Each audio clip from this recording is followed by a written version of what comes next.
हाँ भी तो प्यारे बच्चों, स्वागत करते हैं सुपर मैथमेटिक्स के यूट्यूब चैनल में। तो देखो, हमने 7.1 एक्सरसाइज कंप्लीट कर ली थी। आज कुछ विधियां पढ़ेंगे, मतलब मेथड पढ़ेंगे समाकलन के। क्या क्या है समाकलन के? बेसिकली 3 मेथड हैं। इन्हीं मेथड से हम प्रॉब्लम को सोल्व करते हैं। ठीक है भाई, तो ध्यान से समझते चलना एक एक मेथड। तो देखो, एक बार मैं बता देता हूँ। 3 विधियां हैं इसकी, मेथड ऑफ इंटीग्रेशन की। पहली है प्रतिस्थापन द्वारा समाकलन, मतलब इंटीग्रेशन बाय सब्स्टिट्यूशन। ठीक है ना। सब्स्टिट्यूशन का मतलब क्या है, चलो बताएंगे। पहले नाम पढ़ लेते हैं इनका। आंशिक भिन्नों में वियोजन द्वारा समाकलन, मतलब आंशिक भिन्न में बदलकर समाकलन करना है इसका। इंटीग्रेशन बाय पार्शियल फ्रैक्शन बोलते हैं इसे। तीसरा है खंडित समाकलन, इसमें इंटीग्रेशन बाय पार्ट करेंगे। ठीक है ना, इसका फॉर्मूला होता है। तो 3 मेथड से हम बना सकते हैं क्वेश्चन को। ठीक है ना, तो ये ध्यान से समझते चलना कि कौन सा क्वेश्चन किस मेथड से हो सकता है। तो यही पहचान करनी है समाकलन में, बाकी कोई इतना हार्ड ना है। हार्ड इस वजह से होता है कि बच्चा पहचानने में थोड़ा प्रॉब्लम करता है कि कौन सा मेथड कहाँ पे अप्लाई करना है। वैसे अगर ध्यान से समझते चलोगे तो ऑटोमेटिकली समझ में आ जाएगा कि कौन सा मेथड आपको अप्लाई करना है। तो पहली जो शुरू की 3 एक्सरसाइज हैं वो प्रतिस्थापन द्वारा समाकलन पे हैं। पढ़ते हैं। देखो, एक्सरसाइज हम पढ़ेंगे 7.2 एक्सरसाइज है हमारी। ठीक है ना, इसमें प्रतिस्थापन द्वारा समाकलन करना है, इंटीग्रेशन बाय सब्स्टिट्यूशन। देखो कैसे करेंगे इसमें। क्वेश्चन में जरा ये पहचानना है। देखो 37 क्वेश्चन है, 1 से लेकर 37 क्वेश्चन तक एक्स के सापेक्ष समाकलन करना है। देखो कैसे करेंगे, ध्यान से समझना है। जैसे सपोज करो, अगर ये क्वेश्चन है, हम एक्स के सापेक्ष समाकलन करेंगे तो लिखने का तरीका कुछ इस प्रकार होगा। 1 + x², यहाँ पर dx अप्लाई कर देंगे। इसका मतलब है x के सापेक्ष समाकलन।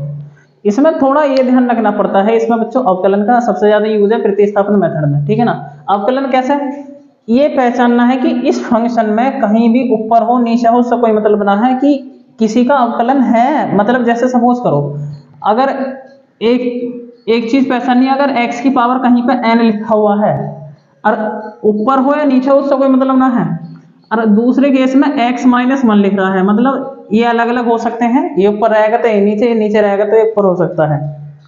मतलब पावर ये देखनी है, अगर कहीं पर पावर कम तो ना हो रही, तो जो बड़ी पावर होती है उसे हमें x मतलब कुछ भी मान सकते हो, t मानना है, यानी प्रतिस्थापित करना है वहां से। जैसे सपोज करो, नीचे वाला अगर मैं देखूं 2x, मतलब x की पावर 2 है, मतलब यहाँ x की 2 पावर, ऊपर x की 1 पावर है, तो हमें मिल जाएगा। मतलब कहने का मतलब है बड़ी पावर को मतलब पूरा फंक्शन ही मानना है। अगर सपोज करो मैं नीचे वाले फंक्शन को मैं यहाँ लिख लेता हूँ x + 1 + x² है। अगर सपोज करो मैं इसका अवकलन कर दूं, अवकलन कितना होगा, 1 का 0, x² का 2x हो जाएगा, मतलब 0 + 2x।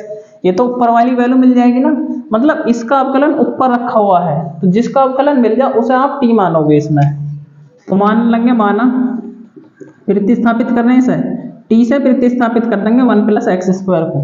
अब दोनों तरफ क्या करेंगे, भी अवकलन कर देंगे। अगर सपोज करो t का अवकलन होगा dt को कह देंगे इस तरीके से हम यहाँ पर, और 1 का हो जाएगा 0 + x² का होगा 2x, पर x का भी करना dx, इस प्रकार आप लिख सकते हैं ऐसा। ठीक है ना, तो हम यहाँ पे क्या प्रतिस्थापित करेंगे, अब ध्यान से देखो भाई, यहाँ पे 2x dx आ रहा है, और 2x dx पूरे को dt से स्थापित कर, अगर मैं इसे लिख लूँ dt = 2x dx। अगर इस वैल्यू को, मतलब 2x dx को पूरे को dt से विस्थापित कर दूं और नीचे t से विस्थापित करेंगे, तो ध्यान से देखो क्या आ जाएगा। हम लिख सकते हैं इंटीग्रेशन, देखो ऊपर कुछ ना बचेगा, ऊपर 1 लिखेंगे क्योंकि इसकी जगह पूरे की जगह dt लिखने वाले हैं। नीचे क्या मतलब क्या माना है इसे, t माना है, और ये हो जाएगा dt। थोड़ा मतलब सिंपलीफाई हो जाएगा, यहाँ पे सिंपल फॉर्म बन गई, मतलब 1/x के जैसी फॉर्म बनी है। इससे पहले करवाया 1/x के जैसा फॉर्मूला लिखवा रखा होगा, log का होगा है, तो मैं लिख सकता हूँ 1/t किसका हो जाएगा, log t ना हो जाएगा, और मोड में लिखेंगे +c। c क्या है, एक नियतांक है जिसे समाकलन नियतांक कहते हैं। तो क्या रहने वाला, t की वैल्यू बाद में पुट कर देंगे, मतलब ये अवकलन तो होगा, मतलब समाकलन होगा। समाकलन के बाद जो आपने माना है उसे आप रखोगे इसमें, मतलब t लेट कराई से t की वैल्यू यहाँ पर पुट कर दोगे, आ जाएगा log 1 + x² मोड में लिखोगे और +c। यही इस क्वेश्चन का आंसर है। तो इस देखोगे क्या करना है, इसमें दे रखा log x का होल स्क्वायर अपॉन में x, ठीक है ना। तो अगली लाइन में क्या करोगे, x के सापेक्ष अवकलन करोगे, इसमें इस प्रकार लिख सकता हूं, मतलब आपको इंटीग्रेशन का साइन लगाना और dx लगाना, इसका मतलब है x के सापेक्ष अवकलन या integration with respect to x बोल सकते हैं हम इसे। देखो ध्यान से क्या करना है इसमें। अब अगर मैं देखूं x, नीचे x है, अगर मैं x का अवकलन करूं माइनस का 1/x² आएगा। पर अगर ध्यान से देखो ऊपर वाली वैल्यू तो देख लो, ऊपर वैल्यू ऊपर क्या लिखा हुआ है, log x लिख रहा है, इसकी पावर कितनी है यहाँ पे 2 है। पर अगर हम बेसिकली जाने log x का मतलब अवकलन क्या होता है भाई, log x का अवकलन आपने पढ़ा होगा क्या, 1/x होगा है भाई, log x का अवकलन 1/x होगा, पर नीचे अपोन में पहले से x है ना। कहने का मतलब है हम यहाँ पे इसे ब्रेक कर सकते हैं। या एक चीज और ध्यान रखो भाई, हमने अवकलन तो देख लिया log x का 1/x है, या जोन से भी कॉम्प्लेक्स फॉर्म देखे, जैसे कॉम्प्लेक्स फॉर्म 2 पावर 3 पावर, उसे ही आप मानोगे, जैसे log x की पावर 2 है या कुछ भी हो सकती है, उसे ही आप t से प्रतिस्थापित करना है तो मान लेंगे यहाँ पे, माना t बराबर log x, पावर ना माननी, ये मानना अंदर वाली वैल्यू, ठीक है ना। अब ध्यान से देखो, अगर मैं इसका अवकलन करूंगा तो dt आएगा, log x का हो जाएगा 1/x इंटू dx, जिसके सापेक्ष हो रहा है यहाँ जरूर लिखना है उसे।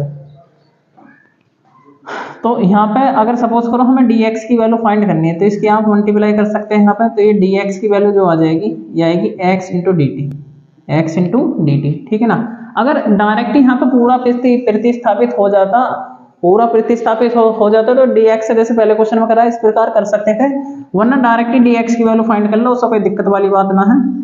इसमें वैल्यू पुट करेंगे, जैसे log x की वैल्यू हमने t लेट करी है t, पर पावर तो वही है भाई, पावर कितनी है 2 है, तो इसकी भी पावर 2 हो जाएगी। नीचे x है, अभी x से कोई लेना देना ना, हमें dx की वैल्यू पुट कर दो, इसमें ऑटोमेटिक समझ में आ जाएगा भाई dx की वैल्यू x इंटू dt है ना। पर यहाँ से x कैंसिल आउट हो जाएगा बच्चे, कैंसिल आउट हो जाएगा, तो क्या बचने वाला है, इंटीग्रेशन t² इंटू dt। अब x की पावर n के जैसा कर सकते हैं आप इसे, जैसा अगर मैं देखूं इसका क्या हो जाएगा, मतलब पावर 2 है तो एक पावर ऐड हो जाएगी, अपॉन में वही पावर आएगी और प्लस c, t की वैल्यू पुट कर सकते हैं इसमें, t की वैल्यू है log x, तो इसका बच्चों ये हो जाएगा log x की पावर क्यूब अपॉन 3 और प्लस c, यही इस क्वेश्चन का आंसर रहने वाला है, ठीक है ना।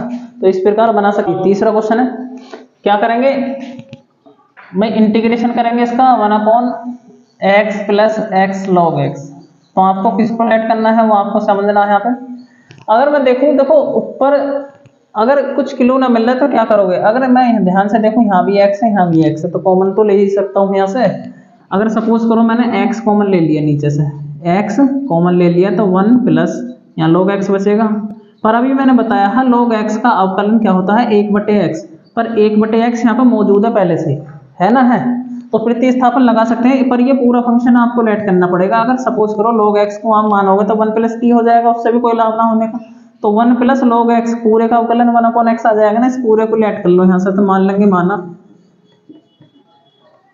t बराबर 1 प्लस log x, ठीक है भाई। तो यहाँ पे अवकलन करेंगे इसका, t का हो जाएगा dt इक्वल टू 1 का 0, log x का हो जाएगा 1/x dx। कोई जरूरी ना है dx की वैल्यू फाइंड कर लो, अपॉन में तो क्रॉस में मल्टीप्लाई में पहुंचेगा, ये आएगा dx equal to x dt, ठीक है भाई। और क्या करने वाले, वैल्यू पुट करो, आंसर आ जाएगा। जैसे सपोज करो यहाँ पर अगर मैंने वैल्यू पुट करी इसमें, इसे ऐसे रहने दो भी, x को कैंसिल आउट ना कर रहे, जो 1 प्लस x है 1 प्लस log x है, में t लेट कर, तो इसकी जगह t पुट कर सकते हैं, और dx की वैल्यू क्या आ गई यहाँ से x dt, ठीक है ना। x से x कैंसिल आउट हो जाएगा तो 1/t बचेगा, भी बचा क्या 1/t, इंटीग्रेशन dt 1/t का तो log में होएगा ना, यह आ जाएगा log t मोड में प्लस c। अब एक चीज ध्यान रखनी है, t हमने किसे माना, हाँ 1 प्लस log x, तो t की वैल्यू पुट करो तो यहाँ पे आएगा log मोड में, इसमें मोड में 1 प्लस log x और प्लस c, ठीक है ना। हाँ अभी देखो चौथा क्वेश्चन है, इसमें क्या करने वाले हैं, पहले इंटीग्रेशन करेंगे इसका। आप लिख सकते हो x के सापेक्ष समाकलन या integration with respect to x, यहाँ पर लाइन लिख सकते हो, उसको कोई दिक्कत वाली ना, या साइन लगा सकते हैं। जैसे सपोज करो यहाँ पे साइन x है, साइन थीटा की जगह कोस x है। अब देखो इसका थीटा ही गायब है, यहाँ पे अगर साइन x होता तो कोई दिक्कत वाली बात नहीं, पर इसका थीटा गायब है, तो यहीं पे हमें ये मजबूर करेगा इसे मानने के लिए खुद ही। अब ये अटपटी फॉर्म दे रखी है इसमें, अब इस कोस को या आप क्या मान लोगे, टी मान लोगे कि कोस का अवकलन यहाँ पे दे रखा, कोस का अवकलन तो माइनस का साइन होता है ना, तो दे रखा, कोई दिक्कत वाली बात ना, तो इसे मान लेंगे, माना क्या मानोगे, माना T equal to cos X, ठीक है ना, जो साइन के थीटा में उसी मान लिया ना हमने भाई। अगर हम इसका अवकलन करेंगे ये आएगा डी टी, कोस का हो जाएगा माइनस का sine x into D x, क्योंकि एक्स का भी क्या हो जाएगा डी एक्स, इस प्रकार कर सकते हैं। तो ध्यान से देखो, हम डी एक्स की वैल्यू यहाँ से निकालेंगे। अगर मैं डी एक्स की वैल्यू निकालूँ बच्चों, ये आएगा डी टी, ये माइनस के साथ में नीचे चला जाएगा साइन एक्स, ये गुणा में तो ये मल्टीप्लाई में तो डिवाइड में तो जाएगा, सामने डिवाइड में जाएगा डी टी के, वैल्यू पुट करो। अब ध्यान से देखो भी, साइन एक्स को अभी हमने छेड़ा ना, तो इसे ऐसे रहने दो साइन, पर अगर मैं कोस की बात करूँ, कोस एक्स की जगह टी रखेंगे यहाँ पे, ठीक है ना, और डी एक्स की जगह क्या रखेंगे डी टी, अपोन में है माइनस का साइन एक्स, ठीक है ना, साइन एक्स से साइन एक्स कैंसिल आउट हो जाएगा, ये माइनस चिन्ह बाहर ले लेंगे हम, इंटीग्रेशन के भी माइनस का चिन्ह आ रहा है तो इसे बाहर ले लो, उससे कोई दिक्कत वाली बात ना है, ये आएगा साइन टी डी टी।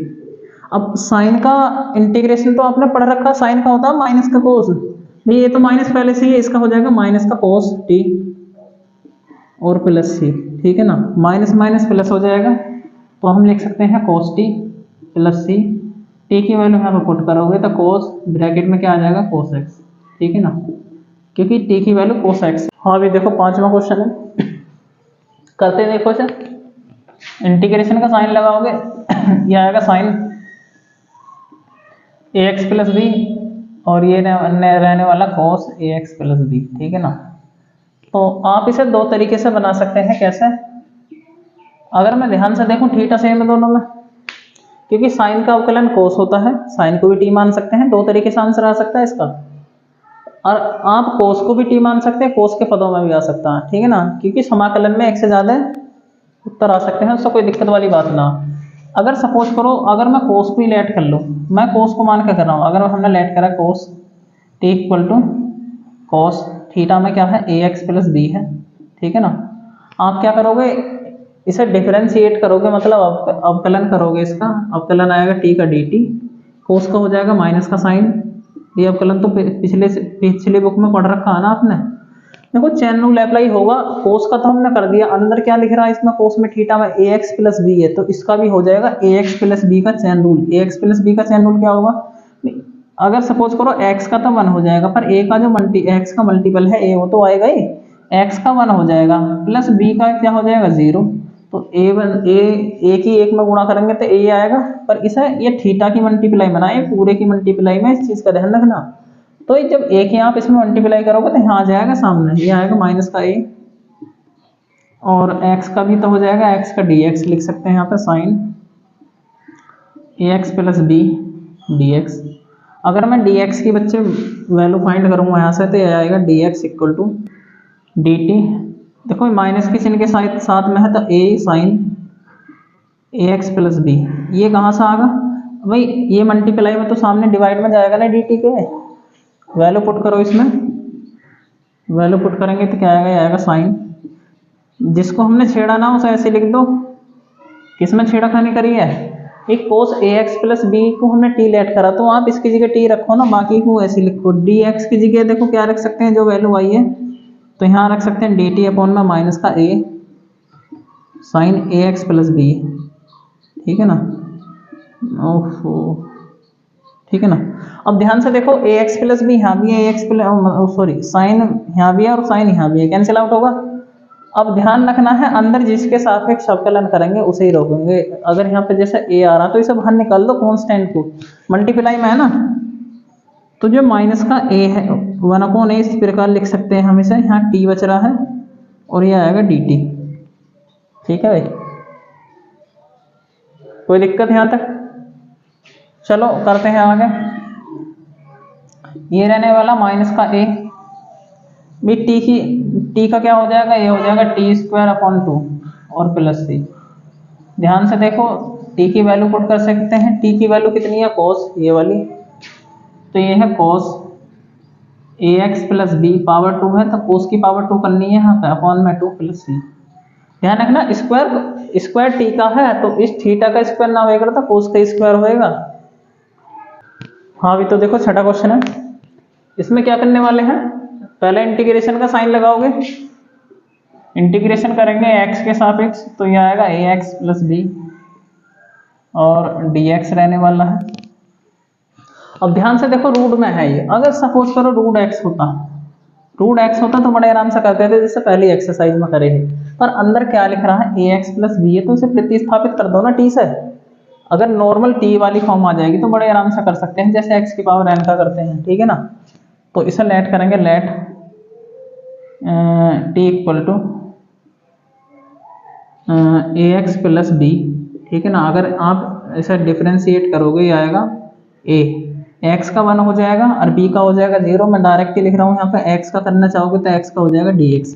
अगर सपोज करो dx की वैल्यू फाइंड करें, dx की वैल्यू आएगी, ये मल्टीप्लाई में तो डिवाइड में पहुंचेगा dt के, तो dt अपॉन a, इसमें वैल्यू पुट करेंगे तो आएगा रूट में t रहने वाला है और dt अपॉन a, क्योंकि dx की जगह dt अपॉन a रख सकते हैं ना। अब ये a का कोई काम ना, अंदर इसे बाहर निकाल दो यहाँ से, तो ये आएगा 1 अपॉन a, इंटीग्रेशन t को लिख सकते हैं 1 upon 2 power dx, sorry dt, ठीक है। क्या करने वाले हैं, जैसे x की पावर n का होता है, अब मैंने बताई ही अगर भिन्न में कोई भी पावर आ रही है तो उसमें ये पावर ऐड कर दो, जैसे 2 में 1 ऐड करेंगे तो 3 आएगा, और वही पावर बटे में आ जाएगी, मतलब t की पावर 3/2 रहने वाला है, नीचे 3/2 ही आ जाएगा, ठीक है ना। ये ऊपर जाकर पलट जाएगा, मतलब ऊपर मल्टीप्लाई में पहुंचेगा, तो ये रहने वाला है प्लस सी और लिखना आपको, ठीक है ना। तो 2 ऊपर आ जाएगा, 2/3 a नीचे है ना, तो 3 के साथ में आ जाएगा ये, क्योंकि a नीचे है। अब t की वैल्यू पुट कर देंगे, t की वैल्यू है बच्चों ax प्लस b, पावर कितनी रहने वाली है 3/2 प्लस c। यही इसको देखो रूट वाले क्वेश्चन को बड़े आराम से बना सकते हैं। कैसे बनाएंगे, इंटीग्रेशन लिखना है पहले, रूट में x प्लस 2 है dx है, ठीक है ना। तो क्या करने वाले हैं, जो अंडर रूट में उसी t मान लो, ठीक है ना, सबसे आसान तरीका ये है। तो लेट करेंगे, let t equal to X plus 2, तो यहाँ से बच्चों अगर देखो x अलग है, एक x अलग है, उससे कोई मतलब ना है। अगर सपोज करो आप अवकलन भी करोगे इसका, तो x का तो 1 हो जाएगा, फिर भी x आने वाला ना है। पर यहाँ पे एक चीज कर सकते हैं, हम x की वैल्यू निकाल सकते हैं। 2 को इधर ले जाएंगे तो t माइनस का 2 ना हो जाएगा भाई। अगर 2 को t की तरफ भेजूं तो इधर प्लस है, दूसरी तरफ जाकर माइनस हो जाएगा। तो आप अवकलन कर सकते हैं, आएगा dx इक्वल टू dt, 2 का 0 हो जाएगा, वैल्यू पुट करो, आंसर आ जाएगा आपका। जैसे x की जगह आपको रखना है t माइनस 2, x की जगह t माइनस 2, यहाँ पे t पुट करोगे, dx की जगह आ जाएगा dt।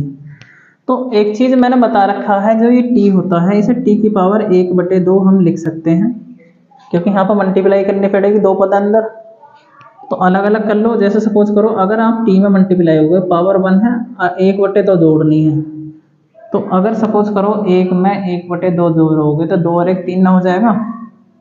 t की पावर 3/2 रहने वाली है, dt रहने वाला है, ये बीच में माइनस है, 2 को ले लेंगे बाहर, तो अंदर आएगा t की पावर 1/2 dt, क्योंकि हम t की पावर 1/2 की गुणा कर रहे हैं इसमें, t की पावर 1/2, यानी root t under root t का मतलब t की पावर 1/2 होता है ना। तो इस चीज से तो समझ जाओगे ना यहाँ पे। अब ध्यान से देखो क्या होने वाला है, t की पावर इसे ऐड करना, जैसे पावर भिन्न में है, जैसे 2 में 3 जोड़ोगे, 3 और 2 हो जाएंगे 5/2। सबसे आसान तरीका ये बताया, नहीं 1 प्लस करके कर सकते हो, बटे में वही पावर आ जाएगी 5/2 माइनस के 2, और t की पावर 3/2 रहने वाला है, क्योंकि 2 और 1 3 में 3/2, ठीक है ना। ये आसान तरीका थोड़ा समय बचाने की वजह से है, वरना आप कैलकुलेशन भी कर सकते हैं। तो क्या होएगा, ये नीचे वाली वैल्यू ऊपर चली जाएगी ना, ऐसा हटाओ ऐसा भाई, ये रहने वाला है 2/5 t की पावर 5/2 माइनस, जैसे 2 ऊपर पहुंचेगा तो 2 2 4 हो जाएगा, 4/3, और t की पावर 3/2 प्लस c। t की वैल्यू पुट कर दो, t की वैल्यू कितनी है, ये x प्लस 2, तो 2/5 x प्लस 2 की power 5/2 minus 4/3 x plus 2 power 3/2 और ये प्लस सी, यही इस क्वेश्चन का आंसर रहने वाला है। ठीक है ना। देखो क्वेश्चन नंबर 8 बनाते हैं इसे। देखो इसमें इंटीग्रेशन लगा सकते हैं और 1 + 2x²। अब ध्यान से देखो, अगर अंदर वाले का अवकलन कर देंगे तो 1 का 0 हो जाएगा, इसका हो जाएगा 4x, ये पावर मल्टीप्लाई में आ जाएगी, 4x आ जाएगा। x हमारे पास है बाहर, तो उससे कोई दिक्कत वाली बात ना है, वहाँ आप t ऐड कर सकते हो अंडर रूट वाले को, t बराबर 1 + 2x²। अगर हम आप इसे क्या करते हैं, डिफ्रेंशिएट करोगे तो क्या आएगा dx, 1 का 0, 2 × 2 = 4 हो जाएगा यहाँ पे x और dx। ठीक है ना। अगर सपोज करो मैं dx की वैल्यू यहाँ पे निकालता हूँ, dx की वैल्यू रहने वाली है dt/4x। ठीक है भाई, वैल्यू पुट करो, आंसर आपका आ जाएगा, ये रहने वाला है x अंडर रूट में क्या हो जाएगा t, और dx की वैल्यू कितनी है भाई, dt/4x है, dt/4x।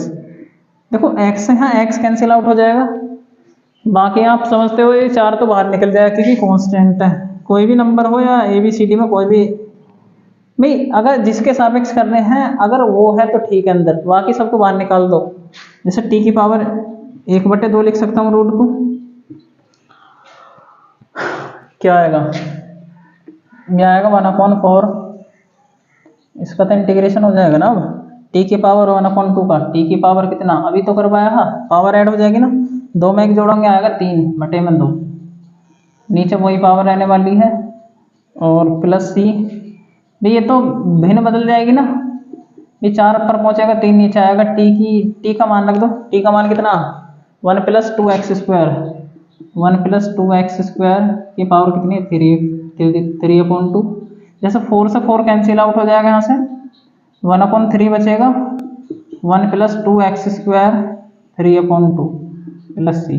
ठीक है भाई, तो इस तरीके से आप क्वेश्चन बना सकते हो, बाकी आगे भी इसी तरीके के क्वेश्चन हैं। ठीक है ना। तो आज के लिए बस इतना ही, मिलते हैं अगली वीडियो में।